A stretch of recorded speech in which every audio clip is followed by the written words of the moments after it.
Alrighty, folks, welcome back. I have to say it's been a hot minute, and I'd hoped to get you another video a little bit sooner, but I got a new mic. I've been jumping through all sorts of technical hurdles, and also this is an older replay from a version of Bar that is behind the most recent one. So I wasn't able to use NVIDIA Shadow Play, had to use OBS, bunch of other nonsense. Anyway, let's get into it. Oh my gosh. Okay. So, the theme of this game is going to be teamwork. And specifically, you're going to see a lot more of that from the red team. Now, I am actually going to be playing in this one, but coming up next, we're going to have some games that I'm not actually in. So keep your eyes peeled for that. Kicking things off, we've got Apex, or, TA Ape with X's on both ends, heading up the red team. And then we also have our opposing pal in blue, X-Saber. Not to mention a host of other fine characters, including Joe and Death Tortoise, going to be on the front for the blue team. And then P1 Tactical Nuke. And is that Gabber? Yep, Gabber for the brown front player. And you're going to see quite a bit of that on the front. People going back and forth. And without further ado, I'm also hiding over here in the corner, clad in pink, about to dip my toes into the ocean ever so daintily. And I'll be going up against none other than X-Saber. So we've got one of the higher OS players at 36 versus me, myself, and I at 18. And hopefully we'll show kind of why OS matters and also doesn't matter in some ways. Now, right off the rip here, we do see some boosting going on. A very common part of the current meta is these guys are sharing wind to yellow, who's going to be able to use those to get some grunts out and hopefully secure a lot of this early reclaim. Today's match is going to be played on Supreme Straits, or Winter Isthmus, if you haven't seen this map yet, although I'm sure you have. I think it's actually going away pretty soon, so this will be a vintage recording all too soon.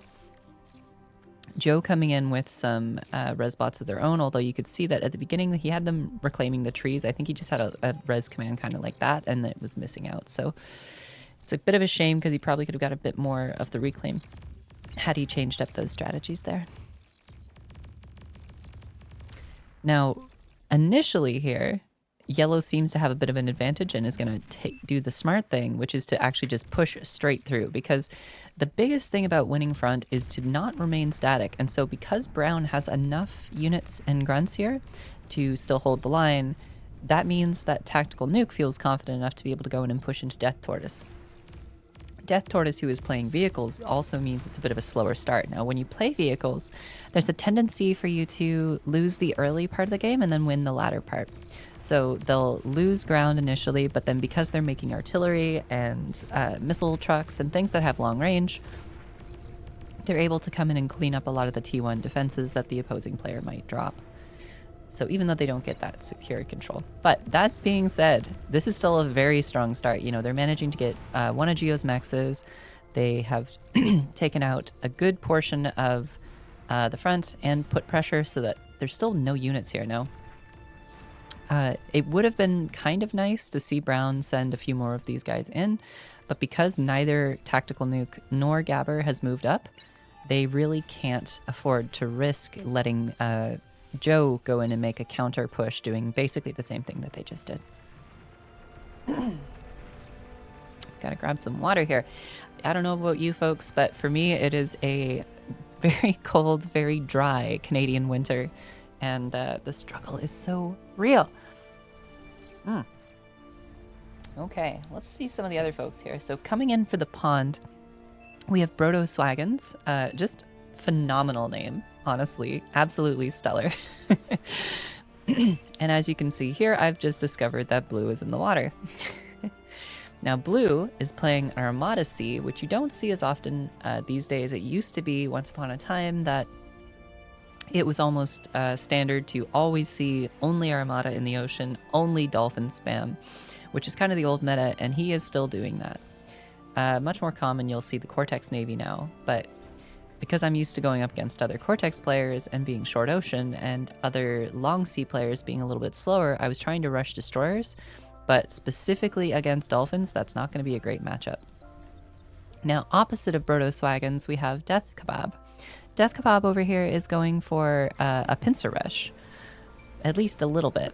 And it's a kind of not a bad idea, honestly, because for about 1,000 metal, you can at least put down a bit of hurt, or hopefully disrupt some of the enemy team, assuming you have a clear ocean lane. You'll see on my side that that's not totally the case. Now, I am coming over here. I managed to get a transport. Again, teamwork. Thank you, air player. Our air player this game is going to be Starbird, who is opposite of Kaharis. And both of those are coming in at the lower end of the OS spectrum here. So low tier air versus low tier air. We'll see how it goes. Now, I've got this. I've managed to try and start giving my mexes, but at the same time, I'm a little bit concerned about what I see from blue here. So you can see he's coming in, and he's going to be pretty aggressive with those dolphins, as he should be. I'm trying to get more naval construction stuff up, but really I just need to get this extra destroyer out. But honestly, we needed so many more frigates. That's really the issue. Front is stabilized here, by the way. It's basically just missile trucks whittling them down. Now those dolphins coming in will make short work of a lot of this. I am pulling back my navy. It will get here, but not as quickly as I would hope. Anytime you're using destroyers and stuff, if they can get a good surround on them, whether it's with dolphins or with just other frigates or corvettes, they're going to do really well. Now these herring, unfortunately, don't ever really trade all that well into dolphins and other things. So they do outrange the dolphins very significantly, so you have to kind of play to that range. If your army is destroyers and herrings, you need to try and kite them well and keep them at long range, because that's where your basically where your opportunity comes from. As soon as they close that gap, you've lost a lot of that opportunity. Blue still just pushing away here. The underwater menace is working its way across, but not made it there yet. We do see that there is a Tsar rush coming from our Geo player on the red team, and that is Jarek. You'll also notice that we have quite a few silver chevrons here. Now those silver chevrons mean that the player has got 1,000 hours in game, which is a pretty decent amount. Your hours spectating count for half, and your hours playing count for full. Stop with tanks, we need missile trucks. I'm not entirely sure I agree, because the thing about that is, if you're trying to fight missile trucks with missile trucks, the only way you beat them is with more missile trucks. So I actually do think that the medium tanks could work if they just repair them well or something, but the bigger issue is they're getting harassed down by these two static artillery. That's going to be a big problem for them. So I did manage to survive this attack, and largely because that fight took place on my side of the map, all the metal is still here. Now let's jump over here and see how Death Kebab's land attack is going to do with those pincers. Now, even though those pincers came out very early, I want you to pay attention to the timestamp, because we're at already like 7:55. So it takes those little guys quite a long time to actually cross the map. Now, in the opposite ocean, in the North Sea, we see Leohim, who is against our red player. So it's kind of this parallel of like top player in long sea on both sides. But what they've done is they've gone ahead and are rushing hovers. I have a lot of feelings about this, to be honest. I think like if you're pond player rushing hovers, it feels a little bit different than if you're the ocean player rushing hovers. He is very lucky here that Ape hasn't actually gone into the ocean yet. I think if they had, it would be much more of a problem. Now the crocodiles are pretty chonky units, and so because he hasn't seen red in the ocean, it's not a terrible idea to say like, hey, I want to punish his eco. I want to go onto the land, try and do as much damage as I can. Come on, get those converters. There you go. Always prioritize the converters, especially when they're in a big clump like that. It would have been nice to have seen this kind of like cut down into the wind here, but alas, we do have a Tsar on front, and it's starting to get some value, but oh. When I say starting, I mean it doesn't take a Tsar very long. They're able to quickly delete a lot of this, but I think they were lacking in vision initially. and they're making up for that now just by pushing in with units and grunts. These con turrets, though, are going to make it really, really difficult to actually push down and get a lot of work done on this front. You'll notice here that they're also doing something a little bit advanced, which is that they've gone ahead and set a priority target queue.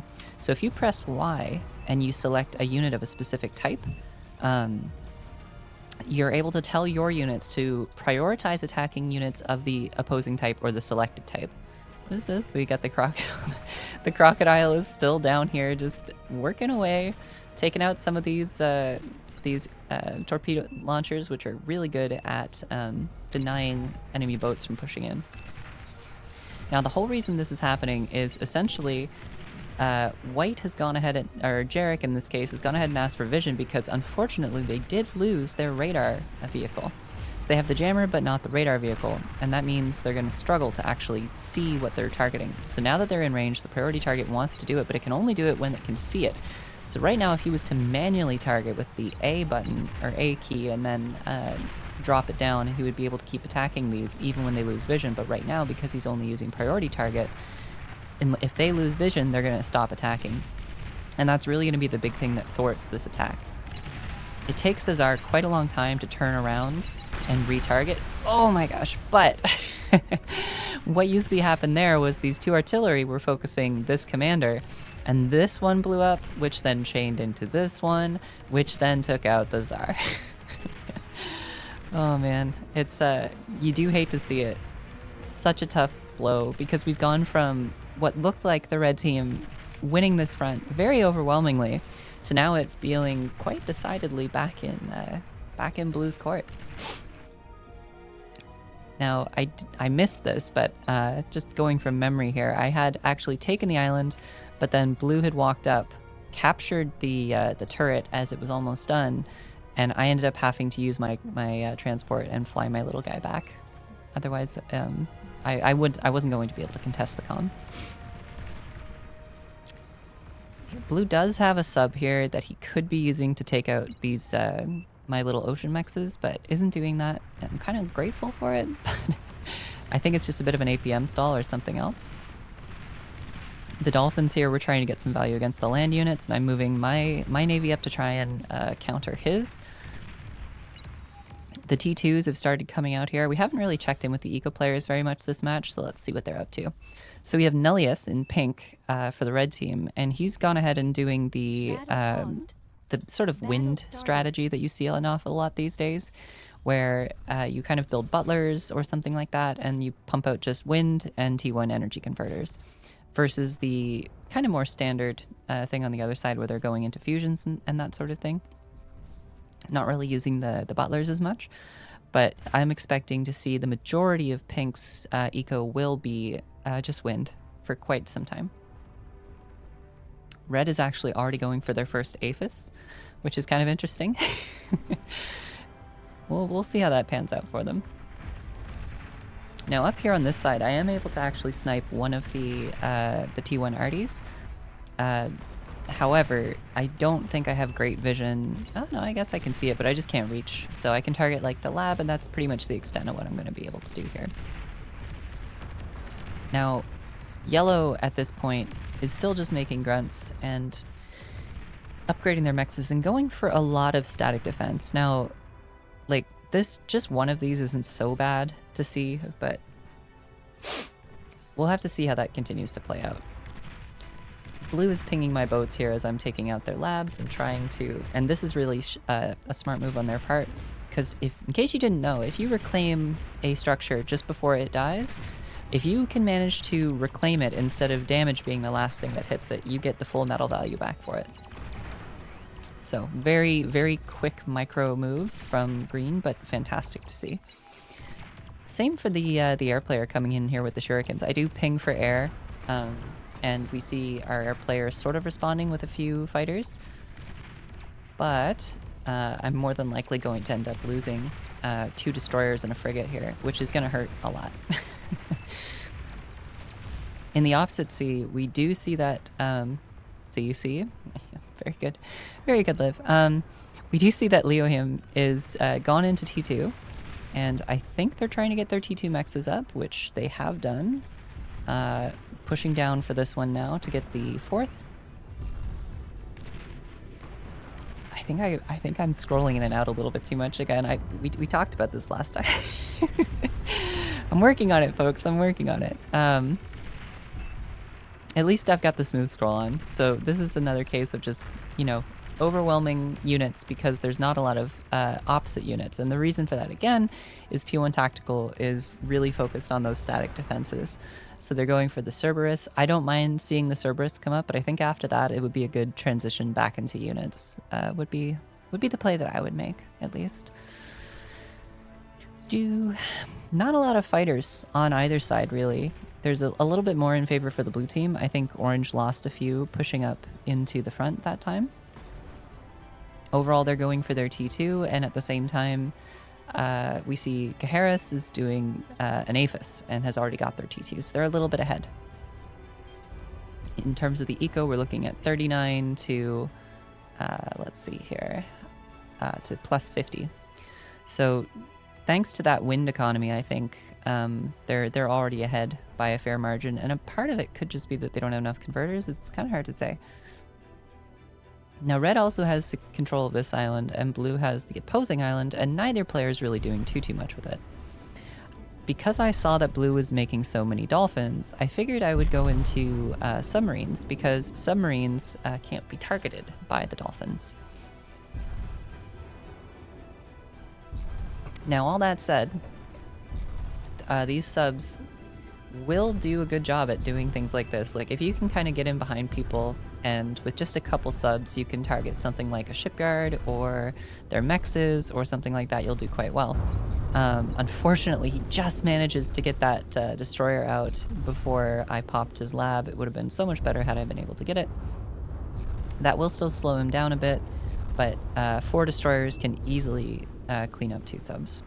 So on the front, Death Tortoise has basically just gone for ticks, and it's amazing how often I see a player who just makes a bunch of ticks completely stall out a front line. And sure enough, we see that yellow has the serve up, going for a T2 artillery on top of that, as well as 2 more Scorpions, a second T2 artillery, and 2 bulwarks. That's just an insane amount of static defense against what is functionally just ticks right now. I really think that some units would have been far more effective here, like some aggressive units. And particularly because even Jakara, Jirak? Yeah, Jirak. The white player is going for negotiators. Negotiators are not a counter to ticks, particularly on free fire or fire at will. You're as likely to end up attacking your own allied units as you are the enemy, which is kind of unfortunate. You can see purple here saying Protoss wagons, they've got a serve. I'm going to try and EMP it. I don't think that's going to happen till you're done your APHIS, which is going to take you some time too. So, putting the cart a little bit ahead of the horse. Checking in with air, they have almost got that first APHIS up, and as soon as they do, I'm expecting we're going to see some interesting stuff. No APHIS on this side, but we will just have to keep following up to see how that goes. Yep. Still going for statics. Red is so big. I mean, he's right. He's already got 1 APHIS, and I think... No fusion yet, but it's in the works. And they've managed to get back into the ocean, which is good. And now this is a really clever play too. Now basically, because there's so many radar here, like Leohim has radar everywhere, and they've kind of just they've set things up so that they can see pretty much everything that's going to happen in the ocean, or at least get some early warning for it. Red is going to be pushing in, and because he's gone for T2s here, Red does have a bit of a chance to overwhelm with just numbers, but with the air player reinforcing, I think that's going to shut down Red's attack here pretty handily. But again, this is the power of teamwork, and that is the theme of the match, is, you know, I see a lot of games where people are kind of just on playing their lane, but anytime you can see them actually like air players supporting C and vice versa, and the same thing happening down here. I've gone in and engaged Blue's army, and same thing. We see like the shurikens coming out from our air player. We see all this stuff happening, and it's so good. This little skaters are essentially the only AA that they have. If I had prioritized them a little bit better, I probably would have maintained my air support for longer. But already the air players are reacting to each other. They're starting to come in and counter each other's fighters. So they do manage to get out with the shurikens, which is good because they're going to be valuable for other things. However, because this fight is happening on Blue's side of the map, it means that we're essentially just donating metal. Even if we win this fight, Blue is going to be able to rebuild stronger, better than they were before if I don't get in there.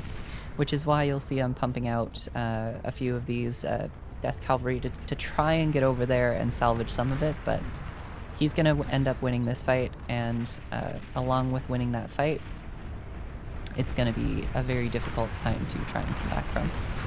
We do see some scuttles coming in here. I always love seeing scuttles. I think it's kind of unfortunate. I don't know if they've been nerfed or what, but I find now because you can see them with radar, like the invisibility really doesn't give you very much. Like you almost have to make Janus and EMP everything if you want to actually do anything with these guys, unfortunately. See, like it's just so unfortunate that they're such an expensive unit, and I feel like their invisibility or their cloak just isn't good enough.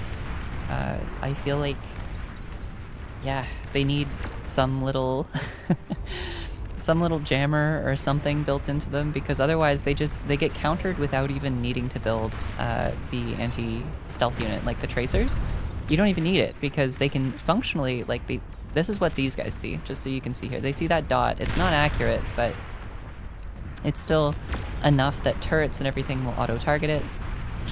Anyway, so I am thankfully able to get a good chunk of this metal back, and that's maybe my only saving grace in that engagement, as Blue is pushing me down. Battle paused. Battle I started. tried to go T2C, because I said I just need to do something to get ahead of this, and I didn't know exactly what to do. So I said, let's try going T2, get a quick cruiser out.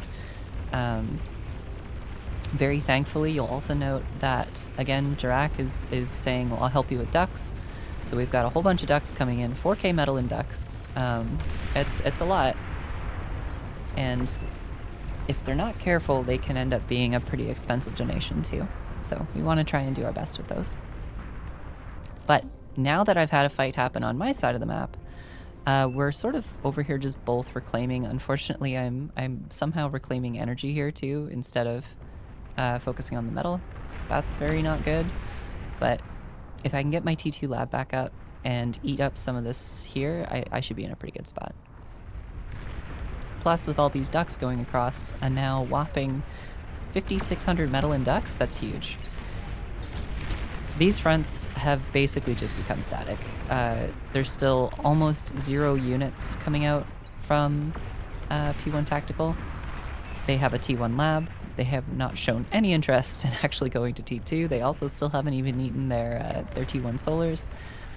I'm not sure I like that. I'm also not sure that 4 catalysts here are necessary, given what we can see. They can see this frontline fusion, which is in range, and the shield. So, I mean, it will be good at dealing with those, and maybe this, possibly that pulsar if they see it. But I think it's a lot of investment, especially when, again, 2 bombers just took out the whole thing because he didn't even make AA. So it's a tough go. It really is. I like what Brown's doing a little bit more. At least they're getting some units out, like a Mammoth or something is actually really good at shutting down spam. Sumos and Mammoths. Ape over here, Livity greater than Saber. I don't think so. I think again, it was only through so much support from my team that I'm able to do anything here at all. I do need to work on improving my ocean play. I'm not afraid of the ocean, but as a sailor, I feel I owe it to the community to try and improve my sea play at least a little bit. Anywho, this is a problem. There's a flagship coming out, and I think it's only because of these ducks that are gonna save the day. If they can get there in time, we'll have to see. Do we have anything on the opposite side? No. So these guys aren't really going for flagships or anything either. These sharpshooters, I really feel like they also needed to try and move forward under the cover of the ticks or something and get a little bit more done. Or are they oh my gosh. Blue canceled the flag. It was at like 89%. Oh my gosh. I know it's a ton of metal to risk losing, but at the same time, I can't help but feel, oh my gosh. Going for the self-D. Honestly, I think it was the right choice. I think the self-D was the right choice, but like, I also think that that flagship could have got up in time. It was, well, it would have been really tight. So he went for the safe plays, and maybe that's just the difference in high versus low OS there, is like, that's one of those moments. Oh, let's see a catalyst. I love watching these things land. Yep, direct hit on that pulsar. Very good. Second follow-up shot, and they don't have it anymore, but we'll see. That should take it out. I think it's 2. Yeah, so 2 of those will take that down. That's a big thing on the front. Those can really stall out a front line. There is so much in shields over here, and as you can see against Catalyst, shields do nothing. I'm not sure I like the 12,000 metal investment in shields.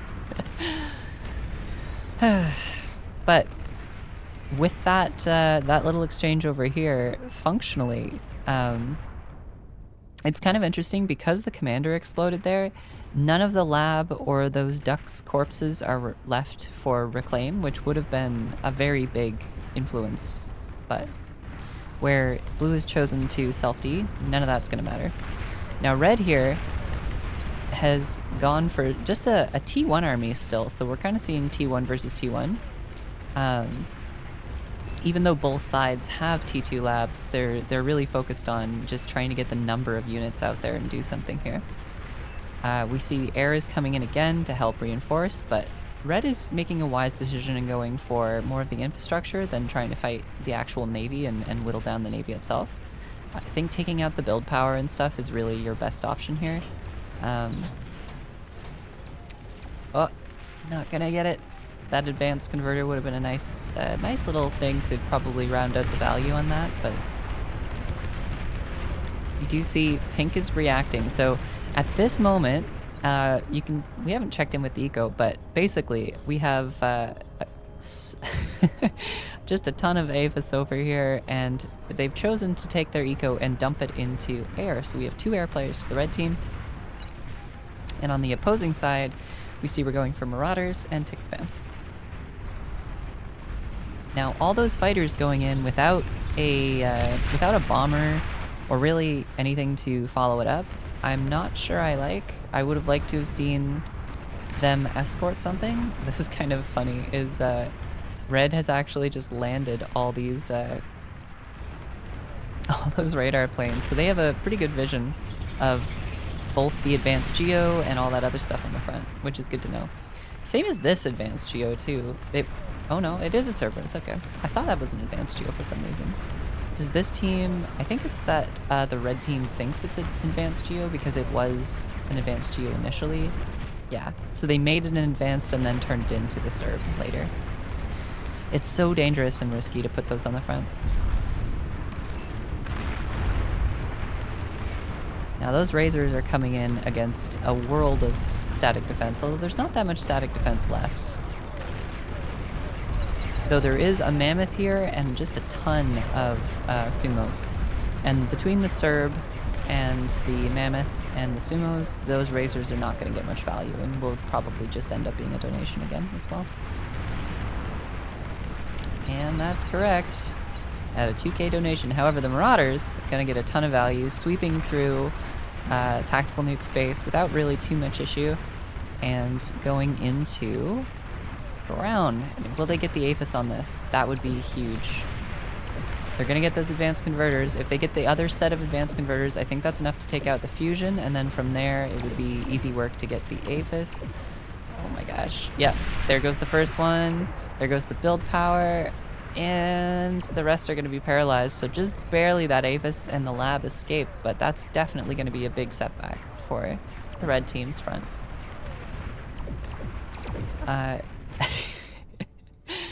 I've gone and built a Pathfinder, which is the naval engineer, which is capable of putting down this artillery.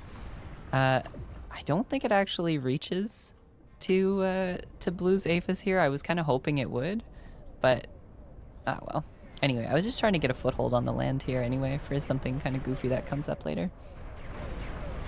In the opposing sea, it's still a lot of now it's kind of a T1 versus T2, and I think that the it's really shifting the value here very quickly towards Leohim's favor.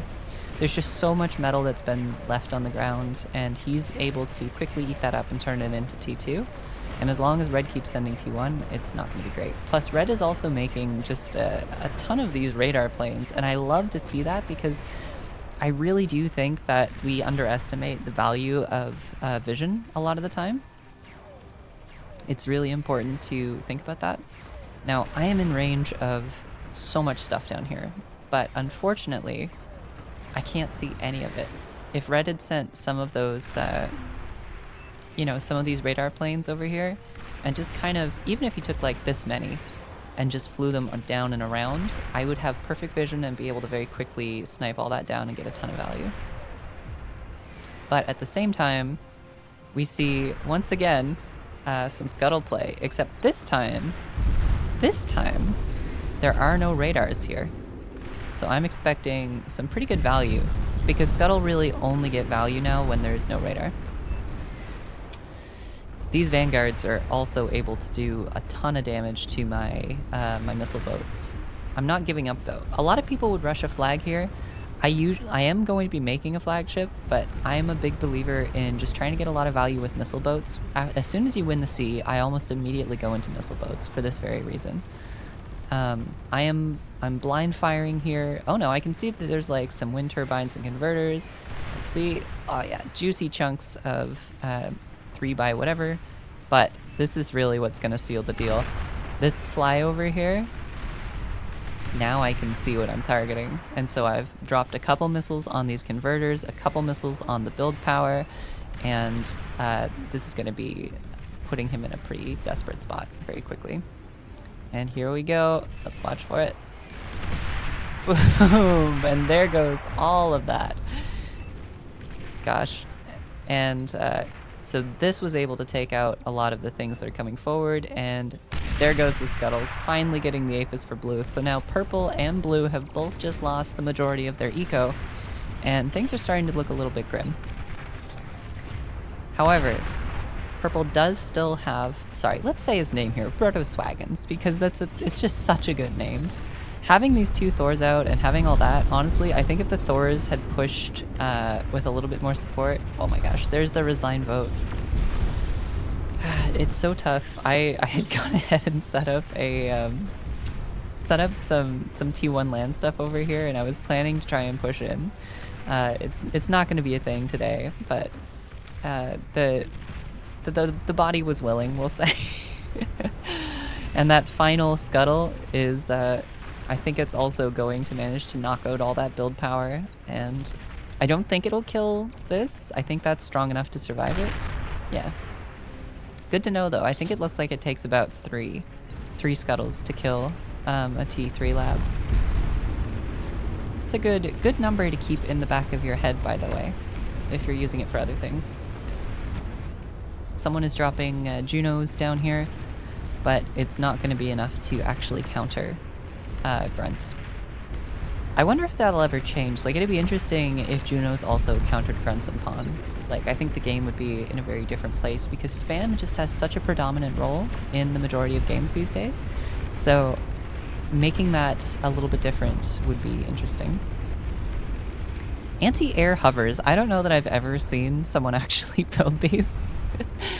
Other than, like, you know, maybe one with a unit, but to actually make like a line of them, that you don't see. Okay, here we go.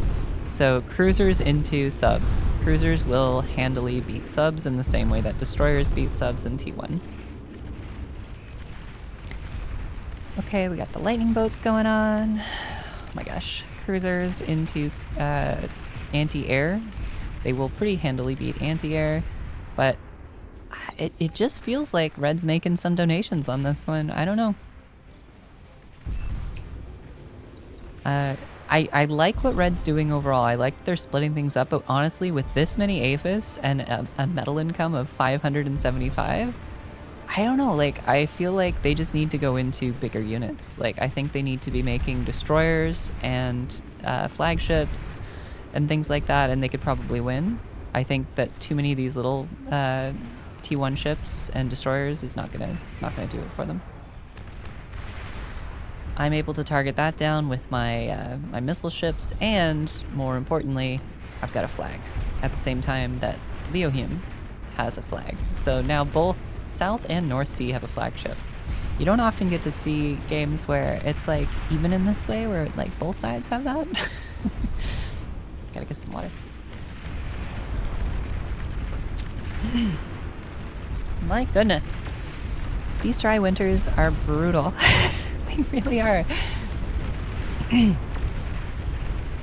Now, we have 11 mammoths on the front here. I'm pretty sure that if 11 mammoths walked forward, there wouldn't be a lot that these guys could do to stop them. If they timed it really, really well with the Thors, they might be able to do something, but otherwise, not much.